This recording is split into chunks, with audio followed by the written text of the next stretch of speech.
చిన్నప్పుడు బాగా గుర్తు. మా మమ్మీ కాలీఫ్లవర్ ఫ్రై చేసినప్పుడు వైట్ రైస్‌లోకి జస్ట్ కాలీఫ్లవర్ వేసుకొని మొత్తం ఏ పప్పు, రసం లేకుండా ఫ్రైతోనే కడుపు నిండా తినేవాళ్ళం. స్పెషల్లీ నాకు, మా అన్నయ్యకి ఇది ఫేవరెట్ రెసిపీ.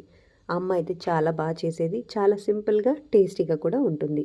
సో, ఎలా చేసిందో మీరు కూడా చూసేయండి. ముందుగా ఇక్కడ కాలీఫ్లవర్స్ తీసుకున్న. కాలీఫ్లవర్‌ని మనము లాస్ట్‌లో ఇట్లా జస్ట్ అడుగున కట్ చేసి చిన్న చిన్నగా కట్ చేసి పెట్టుకోవాలి. మరీ చిన్నగా వద్దు, అలా అని మరీ పెద్దగా వద్దు. మనకి చేతికి దొరికేంత వరకు కట్ చేసుకోవాలి.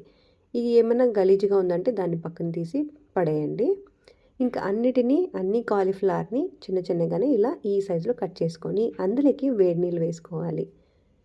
చన్నీళ్ళతో అన్నా ఫస్ట్ వాష్ చేసుకోండి. కానీ వేడి నీళ్ళు కంపల్సరీ. వేడి నీళ్ళు వేస్తే దీంట్లో మీకు తెలీదు చిన్న చిన్న పురుగులుంటాయి. కానీ నాకైతే అసలు ఏ పురుగు కనిపియలేదు. టైమ్స్ చాలా ఎంత ఫ్రెష్‌గా కాలీఫ్లవర్ ఉన్నా ఒక్కొక్క దగ్గర పురుగులైతే ఉంటాయి. వేడి నీళ్ళు వేసి ఒక 5 నిమిషాలు ఆగిన తర్వాత ఇలా తీసేసేయండి. తీసేసి ఈ వాటర్‌ని పడేసి ఇంకొకసారి మంచినీళ్ళతో కాలీఫ్లవర్‌ని కడిగి పక్కన పెట్టేసుకోండి. ఇప్పుడు బౌల్‌లోకి కొద్దిగా పసుపు, అలాగే హాఫ్ స్పూన్ అంత కారం పొడి, రుచికి తగినంత ఉప్పు, హాఫ్ స్పూన్ కంటే తక్కువ వేసుకోండి. అయినంత ఉప్పు మాత్రం తక్కువ వేసుకోండి. ఇందులోకి కావాలంటే మీరు మళ్ళీ వేసుకోవచ్చు. ఇప్పుడు అంతా కలిపేసి దీంట్లోకి కాలీఫ్లవర్స్ని ఇలా వేసేసుకొని మొత్తం కలిపేయాలి. నీళ్ళు మాత్రం వంచేసేయండి, నీళ్ళు ఉండకూడదు. ఇది జస్ట్ మసాలా అంటేంత వరకు ఉంటే సరిపోతుంది. నీళ్ళు అస్సలు వేయొద్దు. చేతిలో కలిపేదానికంటే ఇట్లా మూత వేసేసి జస్ట్ అలా మిక్స్ చేశారనుకోండి, ఇంకా ఈజీగా మిక్స్ అయిపోతుంది. చూడండి, కరెక్టే కదా. సో ఇలా మిక్స్ చేసి ఒక 10 నిమిషాలు పక్కన పెట్టేసుకోండి.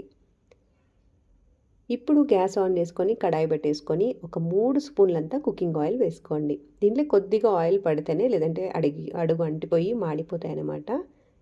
ఆయిల్ వేడైన తర్వాత మనము ముందుగా మ్యారినేట్ చేసి పెట్టుకున్న ఈ కాలీఫ్లవర్స్ని ఇందులోకి వేసేసేయాలి. మీరు చూస్తున్నారు కదా, జస్ట్ నేను పసుపు, ఉప్పు, కారం పొడి అంతే వేశాను. ఆ 3 items, cauliflower 4 item, oil 5 items, just 5 ఐటమ్స్తో ఈ కాలీఫ్లవర్ ఫ్రై చాలా అంటే చాలా యమ్మీగా ఉంటుంది. ఈ ఫ్రై వచ్చేసి హై ఫ్లేమ్లోనే చేసుకోండి. అప్పుడప్పుడు జస్ట్ ఇలా మిక్స్ చేస్తూ ఉండాలి. లో ఫ్లేమ్లో పెడితే ఏమవుతుందంటే కాలీఫ్లవర్ మెత్తబడిపోతాయి, కానీ ఆ టేస్ట్ ఉండదు. మనకి డ్రైగా ఉండాలి కాబట్టి అప్పుడప్పుడు జస్ట్ 2 నిమిషాలకు ఒకసారి అలా మిక్స్ చేస్తే 10 మినిట్స్లో అయిపోతుంది అనమాట.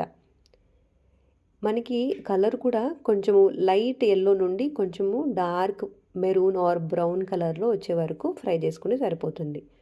అంతే ఫ్రెండ్స్, కాలీఫ్లవర్ ఫ్రై రెడీ అయిపోయినట్టే. సో మీరు కూడా నేను చెప్పినట్టు కాలీఫ్లవర్ని వైట్ రైస్లోకి వేసుకొని లాగించేయండి. అయితే ఎలా వచ్చిందనేది కామెంట్లు కూడా చెప్పండి, సరేనా?